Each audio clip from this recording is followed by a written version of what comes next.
Welcome to my YouTube channel, Tony Su Vega, your feng shui guru and paranormal expert.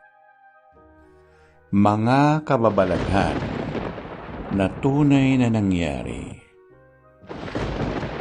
True to Life Stories, Story number 44, Multo, bilang 5. Taong 2020, ika-31 ng Oktubre, bispiras ng All Saints Day.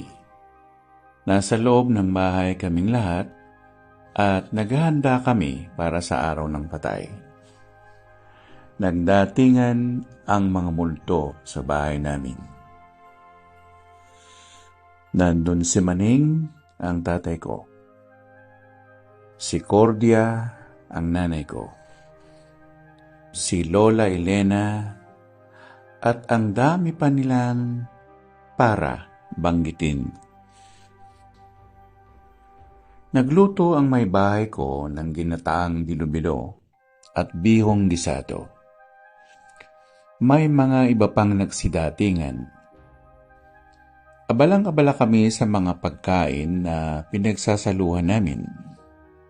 Lechon, rellenong bangos, cake, pansit palabok, barbecue, masaganang handaan. Nang walang ano-ano'y dumating si Amir, ang aking panganay na anak.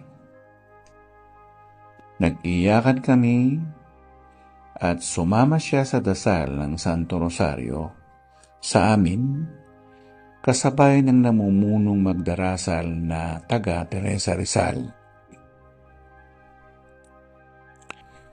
Ang bango ng paligid namin.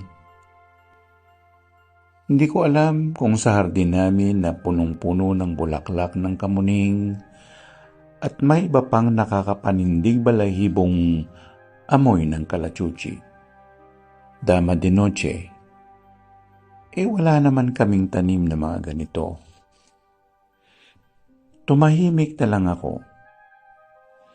Naghintay na kung ano pang mangyayari. Hanggang sa nakatapos na kaming magsikain. May kung anong bumagsak o lumagapak sa harapan namin.